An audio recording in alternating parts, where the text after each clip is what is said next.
Olá a todos, meu nome é Hélio Dias, presidente do IVPESP, que é o Instituto para a Valorização da Educação e da Pesquisa no Estado de São Paulo.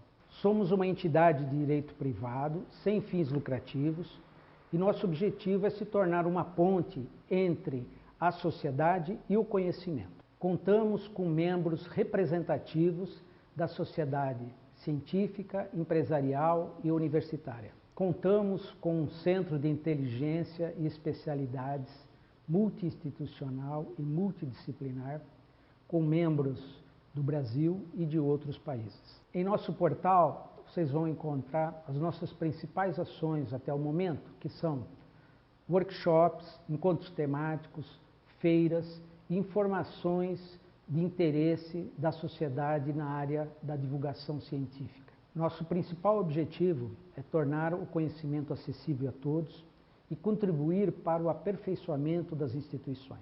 O IVPESP conta com um certificado de regularidade cadastral de entidades do Estado de São Paulo, o que nos credencia para parcerias com entidades públicas e privadas.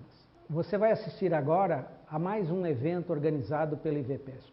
Obrigado e boa palestra a todos.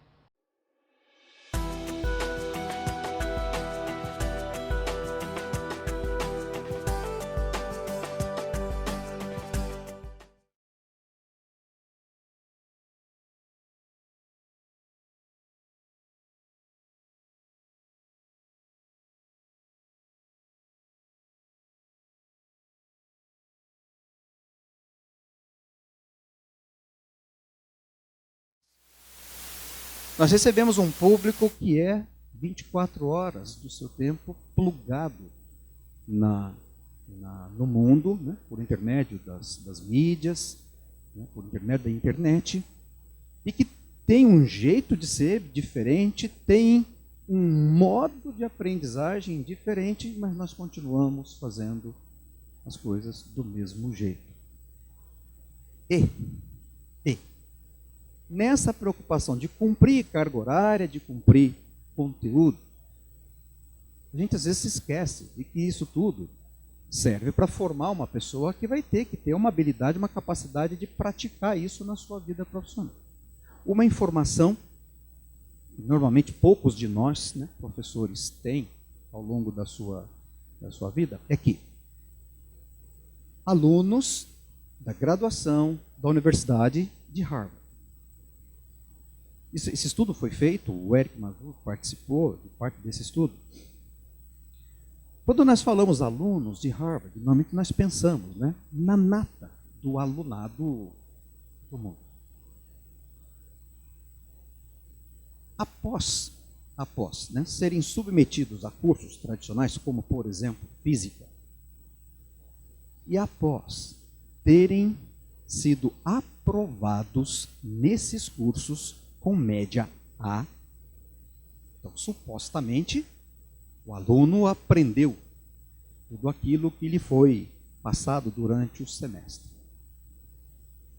A constatação foi que 40% desses alunos que tiraram A, ao final do semestre, 2 ou 3 meses depois, quando foram colocados num projeto, onde nesse projeto eles precisavam fazer uso daquele conhecimento que ele teve A na disciplina alguns meses depois, eles não conseguiram fazer isso. Primeira conclusão, eles de fato não aprenderam. Não aprenderam por quê? Porque na prática o nosso modo de avaliar a aprendizagem ainda está muito focado na avaliação pela capacidade de memorização, e não pela capacidade de aprender para colocar em prática no mundo real. Então, é muito comum. Você pega uma prova de uma disciplina, qualquer que seja ela é um elenco de coisas que são meros repetecos daquilo que foi dito na sala de aula. E qualquer coisa, quer dizer, sem nenhuma ligação com o mundo real, que é o mundo onde esses futuros profissionais vão trabalhar. Do ponto de vista do que a gente ainda encontra, seja né? Eu sou professor de 2 universidades públicas, mas também já atuei em universidades privadas, conheço bem a realidade, que é uma realidade não muito diferente entre pública e privada. Uma delas, né? Classes lotadas. Muita gente escapando pelo ladrão. E uma metodologia de ensinar, se nós pegarmos os sistemas de produção, sou da engenharia de produção também, sistema de ensino em massa. O mesmo conteúdo, né, transmitido ano após ano, com falta de atualização de conteúdo e de aplicações, privilegiando memória, ao invés de privilegiar raciocínio e imaginação para resolver problemas ou pôr em prática conhecimentos em projetos. Uma pedagogia baseada na ideia de transferência de conhecimento. E a medida disso, né, o assessment disso, ainda sendo feito de uma maneira tradicional, com provas individuais. Os colegas que tiverem interesse nas telas, eu vou deixar isso aqui à disposição, né, podem fazer uso à vontade. Muito bem. Perfil dessa, vou chamar de galerinha, né, que a gente tem recebido na universidade nesse momento. Bom, primeiro, é uma galera que não tem paciência para estudar e trabalhar, de uma maneira geral. Eles têm uma característica imperativa, né? Eles são capazes de executar múltiplas tarefas ao mesmo tempo. Usam, né, controle remoto, usam essas mídias digitais como se estivesse brincando com controle remoto de jogo, né, de videogame. Possuem uma mente seletiva para uma quantidade muito grande de tipos de informações. Sabem melhor do que nós, né, usar essas mídias de uma maneira assim muito desenvolta. Não costumam, né, obedecer ordens. Possuem, né, uma coisa que é chamada de síndrome do motorista de táxi, né? Acha que sabe de tudo, mas na prática não sabe nada. E tem muita dificuldade em comunicação escrita e conhecimentos gerais. Quando a gente pega os espaços de aprendizagem tradicionais, não é raro nós vermos situação desse tipo, né? O aluno literalmente, quer dizer, por conta do modo tradicional de ensino, que não traz nenhum tipo de atrativo para que o aluno permaneça, mas permaneça conectado. Ele vai lá para responder chamada. Porque ao final da aula, ou em alguns momentos da aula, o professor tem que fazer a chamada, e ele, para não ficar estourado em faltas, ele até vai na aula. Se ele tivesse a opção de não ir na aula, ele não iria. Por quê? A aula é um saco. Usando, né, a própria terminologia deles. Eu trouxe uma foto que não é a foto da nossa Helena, mas só para assim, tentar mostrar, às vezes, o espírito que fica prevalecendo dentro de um ambiente de sala de aula. É claro que isso deve ser um horário de intervalo de uma aula, não é necessariamente uma aula que esteja em curso. O nosso espaço tradicional de sala de aula é muito parecido com esse que está aqui. Alguém lá no quadro negro ou no quadro branco falando, né, e as pessoas sentadas de uma maneira não confortável, se esforçando, né, para aprender alguma coisa. Aqui no estado de São Paulo, se for no nível médio, é proibido, por lei, né, ter o uso desse tipo de mídia dentro da sala de aula. Eu tenho um neto, tenho 3 netas. Uma de 5 anos, uma de 7, uma de 9 e um neto de 11. Os 4 têm celular, os 4 têm tablet, e os 4 manipulam isso de uma maneira muito tranquila. E nos ambientes que essas crianças estudam, é proibido fazer uso dessas mídias. Então, na realidade,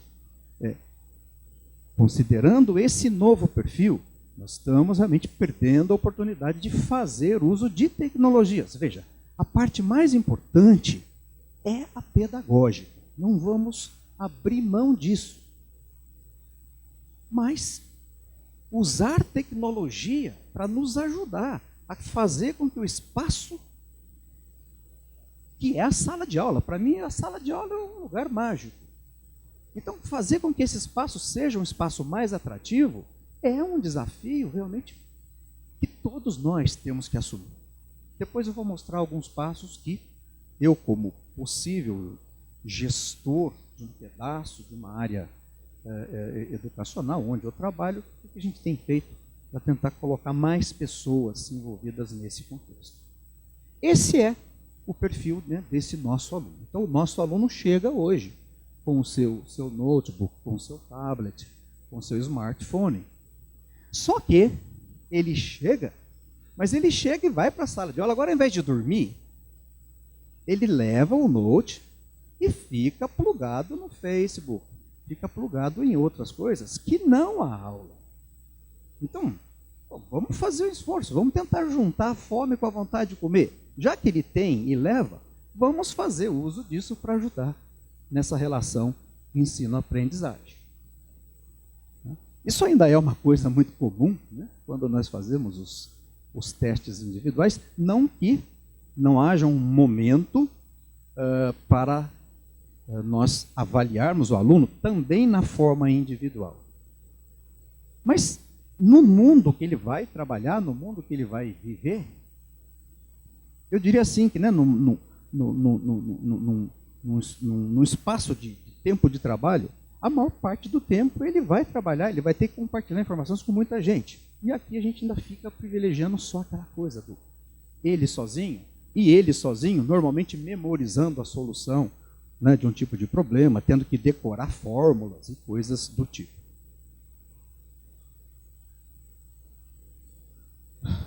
Bom, quando nós falamos, né, na formação, de uma maneira um pouco mais elaborada, dentro da visão internacional, só chamando a atenção, né, e lá fora, né, tem sido discutido muito isso. Precisamos formar profissionais que entendam princípios de liderança, sejam capazes de praticar isso em proporções crescentes com o avanço da sua carreira.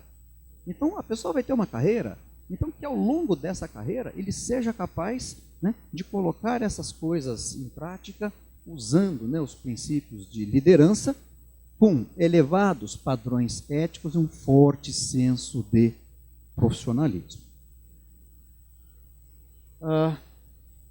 Eu né, tenho passado boa parte do meu tempo em Harvard e no MIT. E num dos momentos, eu ouvi uma palestra da presidente do MIT, e na fala, né, quando ela tocava no assunto formação de gente, isso chamou a minha atenção. Precisamos cultivar pessoas tecnicamente astutas que possam aplicar as suas habilidades para orientar o desenvolvimento econômico e social e capazes de encontrar soluções ambientalmente aceitáveis para os problemas técnicos e ajudar as desigualdades sociais. A parte vermelha eu que incluí, né, dentro aí dessa fala, né? E exatamente essa ideia, né, do ligar aquilo que a gente faz dentro da sala de aula com aquilo que vai ser a aplicação disso para a sociedade. Bom, algumas perguntas provocadoras, ou não, mas perguntas que eu acho que vale a pena, né, serem colocadas. Bom, primeiro, currículos sobrecarregados de conteúdos insuficientes para a vida profissional. Sobrecarregados e replicados. Às vezes, o aluno tem um conteúdo numa disciplina e esse mesmo conteúdo, do mesmo jeito, com as mesmas referências, está replicado numa outra disciplina e o aluno realmente percebe isso, né? E o tempo, né, que o aluno deveria usar, ou que nós deveríamos usar, para formar a pessoa de uma maneira mais completa, não completa, né, mas de uma maneira mais elaborada, a gente passa repetindo muitas vezes coisas desnecessárias. A complexidade dos problemas atuais exige novas competências, além de conhecimento específico. Os core competências que vão além da matemática e da física, espírito de colaboração, conhecimento interdisciplinar, habilidade para inovação, capacidade de trabalhar em grupo e educação para o desenvolvimento sustentável, regional e global. Do ponto de vista, né, de coisas mais específicas, na prática, o que é que pode ser mudado? Agora, é claro, não sou dono da verdade absoluta. Elenco como coisas que são viáveis e merecem, né, ser mudadas. O modelo de ensino que é praticado. Sair desse modelo essencialmente passivo para um modelo incluindo, né, essas atividades ativas. Maior ênfase no trabalho, né, do aluno, não na capacidade que ele tem, né, de memorizar. Ter o aluno realmente como foco. Uso da aprendizagem ativa baseada na solução de problemas reais, orientada a projetos e para as necessidades da vida. Uma contraposição, né, a uma forma de ensino passiva, que fica, né, ainda só baseada, né, na transmissão de conhecimentos. Usar um modelo de aprendizagem mais participativo e mais atrativo para os alunos, centrado na aquisição de competências. E o maior acompanhamento dos alunos por parte dos professores, um investimento permanente na melhoria da qualidade da educação. Bom, dentro desse contexto, aí é importante, né, que cada um de nós, né, que executa esse papel de docente, tenha, até certo ponto, a humildade, né, de, quem sabe, assumir ou mudar aquele papel, né, de eu sou o docente, eu sou o que conhece, eu sou a pessoa, né, para te ensinar a fazer alguma coisa na vida, para ser aquele um que saia desse pedestal e passe a um ambiente mais próximo do aluno e que faça efetivamente o papel de facilitador de aprendizagem. Ou seja, fazer com que o aluno seja de verdade o elemento ativo e o professor seja o elemento facilitador. Para isso, o que é que existe já à disposição, testado, com sucesso? E não é só isso, tem outras coisas. E particularmente, né, eu venho tendo contato com essas coisas e fazendo o link disso, fazendo as adaptações disso para a realidade, que é uma realidade de uma escola de engenharia em Lorena, que é uma unidade da USP. Como opções, né, o design, o project e o problem-based learning. Então, a aprendizagem, né, baseada, né, no projeto, no problema. No nosso caso, daqui a pouco eu vou mostrar algumas coisas que já vem acontecendo, nós fizemos um redesenho do nosso curso de engenharia e no nosso curso de engenharia, o aluno de primeiro ano, ele já é inserido num ambiente de projeto. Eu, particularmente, usei uma estratégia, que, é claro, eu pude fazer uso dela. Eu já estou convencido, já tenho praticado. Mas é claro, né, faço parte de um grupo de professores que, nesse momento, somos em 150 professores numa escola de engenharia. Ao invés de eu ficar tentando, né, convencer, eu tenho usado um pouco de recurso financeiro, de projetos que eu coordeno, e tenho feito algumas propostas indecentes para colegas. Você quer ir comigo para o MIT? Quer ir comigo para Harvard? Quer ir comigo para o Olin College? lá nos Estados Unidos, eu pago todas as suas despesas, pago a sua passagem, a sua estadia, você só tem que levar o dinheiro para você comprar o seu souvenir.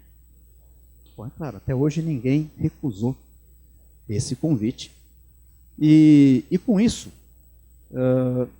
eu tenho conseguido fazer esse trabalho de promover a mudança e ter pessoas entusiasmadas com isso, nos ajudando a fazer. Recentemente eu criei um curso de engenharia, uma engenharia de produção, lá no meu campus. Eu criei um curso de engenharia, mas eu não tenho ainda os professores da engenharia de produção. Eu sou o professor, eu e um outro colega, conhecido aí de alguns colegas que estão aqui no auditório. Nós somos os professores das disciplinas. Então, é um curso que eu pude escrever, formatar, eu sou coordenador, e eu sou, nesse momento, um dos únicos professores. Então, esse curso foi concebido numa visão totalmente voltada para projeto. Ao ponto de, a segunda turma desse curso, no ano passado, 2013, eles tinham um projeto para fazer no final do primeiro ano. Projeto em que integrava conhecimentos de matemática, de física e de química, e tinham que propor a solução de um problema ambiental. Mas tinham que propor e mostrar que aquela solução era uma solução viável. Alunos de primeiro ano. Um dos grupos, quer dizer, todos fizeram os seus trabalhos, mas um dos grupos fez um trabalho que nos pareceu realmente assim, com um conteúdo um pouco mais bem elaborado. Naquele momento a USP tinha uma chamada de projetos, não para alunos, projetos de uma maneira geral.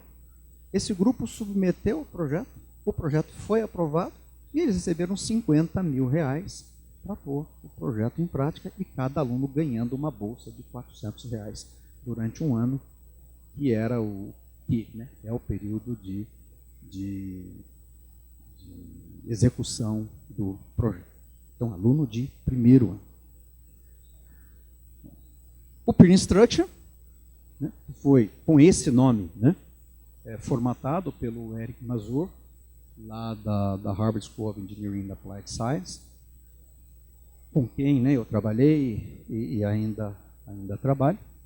E também uma coisa que foi assim, adaptada lá no MIT, no Massachusetts Institute of Technology, uma coisa que lá eles chamam de Technology Enabled Active Learning, que é uma espécie de adaptação daquela sala lá do pessoal da Universidade da Carolina.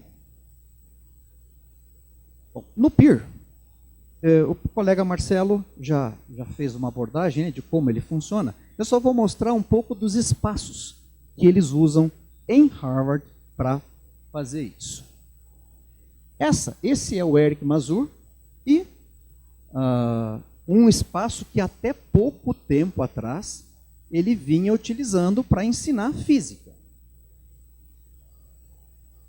Esse é o espaço que agora ele construiu lá no departamento dele, na Escola de Engenharia de Harvard. Eu estive na inauguração dessa sala, onde o formato da sala é completamente diferente. Então, os alunos sentam todos, né, o tempo inteiro, em grupo. Você tem esses quadros que são móveis. Se o aluno precisa fazer uma atividade que ele tem que discutir, então ele puxa um quadro dele, vocês vão ver esse quadro ao lado da mesa. Aí o aluno vai lá, escreve, faz as anotações e passa o tempo inteiro fazendo isso. Agora, uma coisa interessante. Nesse período que eu fiquei como professor visitante lá com o Eric, eu fui para uma turma de graduação e assisti o semestre inteiro. Fiquei quietinho lá no canto. No primeiro dia de aula, o Eric, que acabou de ganhar um prêmio, né, um professor aí renomado, uma das primeiras frases dele no curso: no lecture, no assessment. Ou seja, sem aula e sem prova. Que coisa é essa, né? De não ter aula e não ter prova. Bom, as aulas acontecem de 2 da tarde até às 5, 2 vezes na semana. Então são 6 horas de aula por semana. Às 2 horas da tarde, a presença não é obrigatória. Às 2 horas da tarde, os alunos estão na sala, não tem intervalo, e às 5 horas da tarde, os alunos ainda estão na sala. Eles usam como suporte uma metodologia chamada Just-in-Time Teaching. O Just-in-Time Teaching, puxado, né, aí do Just-in-Time que a gente conhece, da indústria, é uma parte que o aluno faz antes de chegar na sala de aula. Então, se disponibiliza material, particularmente eles de Harvard usam uma plataforma do MIT, chamada NIB, né, NIB, onde o professor posta o conteúdo dele e o aluno tem que entrar e estudar esse conteúdo antes, e no momento que o aluno se loga para estudar esse conteúdo, esse tempo está sendo contado para ele numa das modalidades de avaliação que ele chama lá de annotation. Então, o aluno que entrou para puxar isso aí, e detalhe, quando ele está lendo, ele tem dúvida. Quando ele tem dúvida, ele só ilumina isso lá, a parte que ele tem dúvida, joga para uma janelinha dentro dessa plataforma, e os próprios colegas conversam entre eles, um tentando tirar dúvida do outro. Quando ele vai para a sala de aula, aquela parte básica, ele já viu. Ele tem que ver antes. Por quê? Quando ele chega na sala de aula, ele já começa num processo de avaliação. Quer dizer, ele falou, no assessment, né? Não tem prova essa tradicional, escrevendo como a gente conhece. Mas o aluno, ele é avaliado o tempo inteiro. Ele é obrigado a levar para dentro da sala de aula a mídia, seja o smartphone, seja, né, o notebook, porque ele vai precisar, né, toda atividade acontece fazendo uso disso. Eu vou mostrar daqui a pouquinho. Isso aqui são alguns detalhes, né, da sala, do espaço. Até 3 anos para trás, esse peer instruction era praticado usando esse instrumento que é o clicker. Lá no MIT, eles ainda continuam usando o clicker.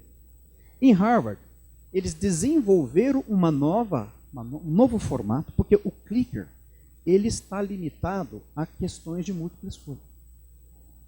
Eles desenvolveram lá em Harvard uma plataforma chamada Learning Catalytics, o professor Marcelo comentou agora há pouco. E essa é uma plataforma que o professor ele prepara a aula e ele leva já para a sala de aula questões tipo múltipla escolha, questões onde ele tem que fazer um gráfico. Então, particularmente, isso aqui é uma questão onde é uma questão de física. Aqui você tem um espelho, um raio chegando, e o aluno ele usa o touchscreen da mídia dele para dizer qual é a direção do vetor resultante. Aqueles que acertaram, isso lá na tela do professor, no note do professor, ele já enxerga. Essas aqui são as setas de quem acertou a direção. Quem errou, aparece já em vermelho. E se ele clicar nessa plataforma, ele sabe exatamente quem são os alunos que acertaram e os alunos que erraram. Aí, dependendo daquele percentual de erros e acertos que o professor Marcelo comentou, esse aqui é o primeiro round, que é o aluno sozinho. Eles estão sentados na mesma mesa, mas ele resolve sozinho. Dependendo do nível de acertos ou erros, você tem o segundo round, onde tem o peer, né? Talk to each other. E eles conversam entre eles e refazem a questão. Veja que aqui ainda não teve o 100% de acerto. Dependendo desse segundo round, aí pode ser que o professor vá lá para o quadro e faça uma interferência, entendendo que realmente os alunos não capturaram muito bem aquela ideia. essa plataforma Learning Catalytics, numa das aulas, nós estávamos, né, o Marcelo também, né, nós ficamos lá nesse mesmo período. Chegou uma pessoa, sentou do nosso lado, lá na mesa dos professores visitantes, e conversando, eu perguntei para ele, você é professor de qual universidade? Ah, não sou professor de universidade, não, eu sou investidor. Era o dono da Pearson, que foi lá ver isso funcionando, e hoje, esse produto, Learning Catalytics, é um produto comercial da Pearson. Professores podem acessar isso gratuitamente, mas durante a aula, se você for usar numa aula, o aluno tem que pagar a licença. Não sei se o valor atualizado é esse, né, mas a licença custava $60 per capita por semestre. Aí é claro que dependendo do número de usuários, né, isso vai... Eu, nesse momento, estou desenvolvendo lá na minha unidade algo parecido com isso, usando o Google Drive. Então, a ideia é que talvez, em não mais do que um ano, eu disponibilize gratuitamente para quem quiser algo parecido com isso, né? Você só tem que saber usar o Google Drive. E tem assim, ferramentas que fazem a grande maioria das coisas que você consegue nessa plataforma do Learning Catalytics. Isso aí é um aluno, né, usando um Smart. Bom, no MIT, como que no MIT as coisas vêm acontecendo? Lá, eles construíram essa sala, chamam lá de Tea Room, que é uma sala, a figura que o professor Bauer mostrou lá da Universidade da Carolina, né? Basicamente isso.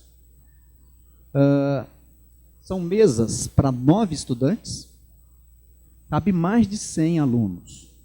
Eu frequentei um curso nessa sala o ano passado, de graduação, e assim, você tem 900 alunos que têm que ter aula nessa sala durante a semana.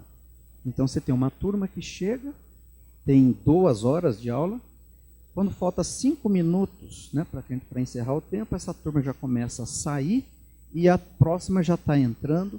É um negócio assim que não para. Você tem aqui os telões e tem quadro branco nas 4 paredes da sala. Nesse caso da do MIT, essa tela ela sobe, o professor fica aqui no centro.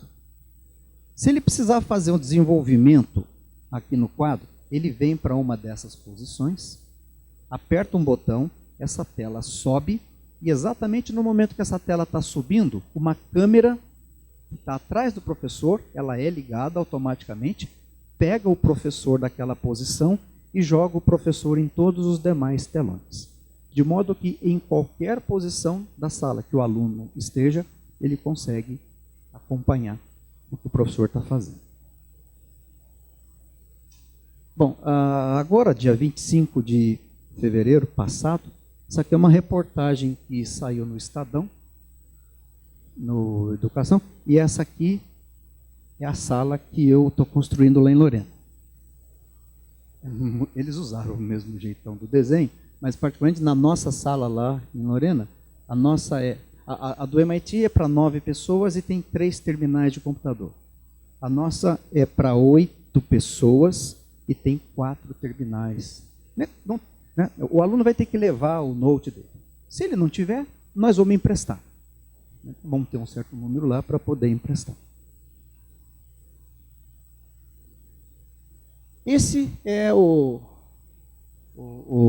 Tea Room do MIT. Bom, como que essas aulas ficam atrativas? O aluno tem um pedaço que é um pedaço de conceito, tudo na mesma aula. Do conceito, ele já vai para um kit de aplicação, E na sequência ele tem um simulator, né, um simulador, que pega os parâmetros daquele conteúdo e ele vai fazer, vai mexer com parâmetros. Então aí ele aprofunda o conhecimento dele. Esse é o primeiro grupo que eu levei para lá. São os que estão nesse momento, né, comigo, ajudando nesse trabalho de fazer cabeças lá dentro do nosso campus. Já estivemos lá 2 vezes. Essa é uma aula no MIT do ano passado que eu estava na aula, e nesse momento um aluno estava fazendo uma demonstração, e tal o nível de envolvimento dos colegas, né?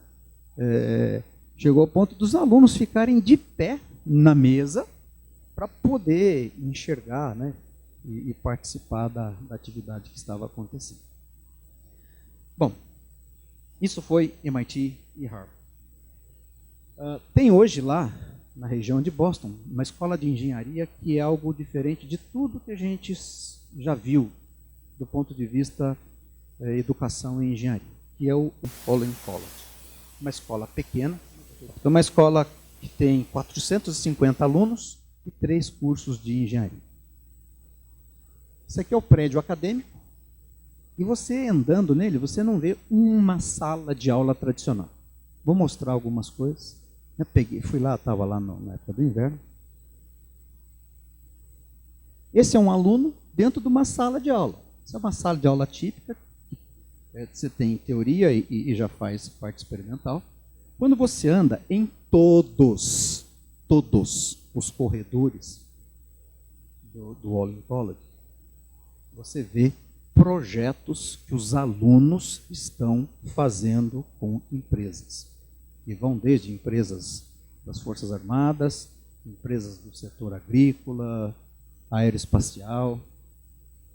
Isso é uma sala de aula. Sala de aula. Nesse dia que eu entrei, esse aqui é o Marcelo.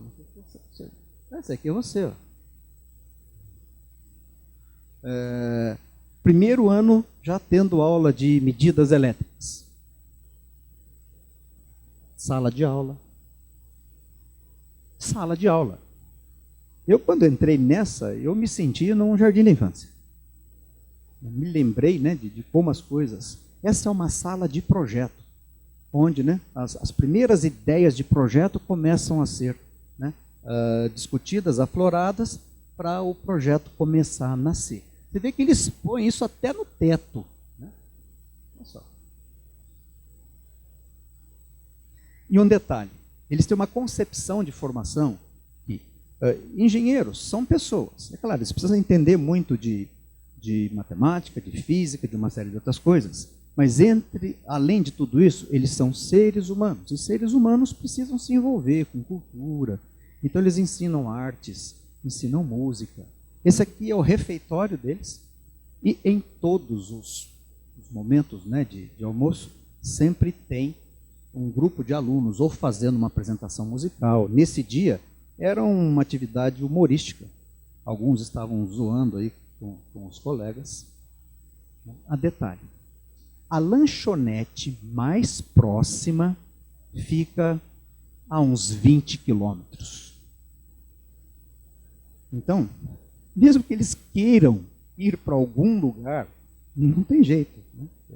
O acesso, isso está afastado, né, de quase tudo. Então não tem aquela coisa do barzinho perto, para o aluno ficar matando aula.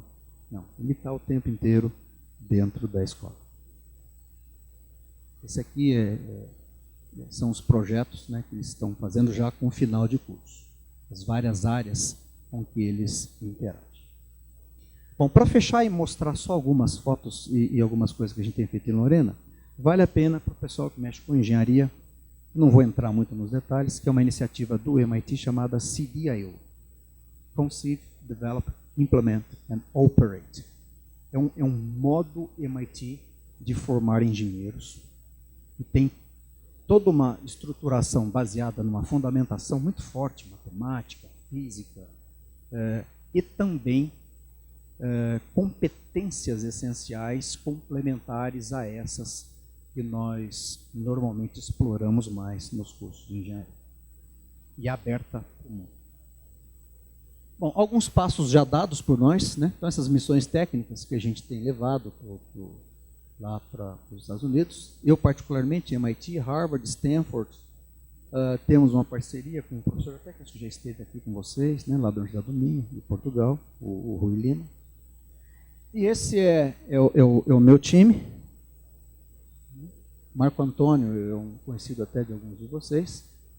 Esse aqui é o tal grupo de alunos da engenharia de produção que eu criei lá e que estão sendo educados em ambiente de aprendizagem baseada em problema, projeto e aprendizagem ativa. E esse outro grupo aqui é um grupo de nível médio. Nós temos dentro do campus da USP uma escola técnica de nível médio. Então, os nossos alunos do nível médio também estão sendo educados nesse modelo. Essa é uma aula tradicional. Particularmente, eles estão estudando estatística aplicada. Então, para estudar estatística aplicada, eles estão com uns helicópteros de papel, feito em papel A4, onde eles mexem com o tamanho da asa, tamanho da haste, largura, e vão modelar matematicamente isso, e vão ver o impacto que as características do helicóptero exercem na variável de saída, que é o tempo de queda. Então, eles estão, nesse momento, abandonando os helicópteros e medindo o tempo de queda para depois modelar matematicamente isso. Então, veja, nesse momento, a tal sala que eu projetei, ela vai ser com mesas redondas. Essa é uma sala que eu adaptei, comprei mesas trapezoidais. Então, essas mesas trapezoidais, toda vez que você junta duas, você forma um hexágono, então você pode ter um grupo de 6 pessoas. Então, nesse momento, uma aula de estatística aplicada. Esse mesmo grupo vai sair de uma aula de estatística aplicada e vai ter uma aula de engenharia de produção, onde eles vão estudar sistema de produção empurrada e puxada. Para isso, eu tenho um kit meu pessoal com peças do Lego e a sala de aula se transforma numa linha de produção. Então, esse mesmo grupo que está aqui, na aula seguinte, eles saem desse modo, eles mesmos mexem na configuração da sala e passamos a fazer estudos simulando uma linha de produção, usando, nesse caso aí, o Lego. Então, esse é a cara aqui que ficou. Tenho os quadros brancos, tenho televisões nas quatro paredes e tenho também telões.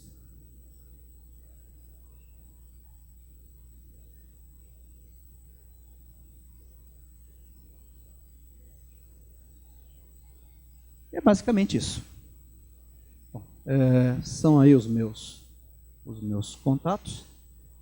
Depois, se alguém fora desse ambiente aqui do seminário precisar fazer algum contato, podem se comunicar comigo. Será um prazer manter colaboração aí com vocês. Obrigado.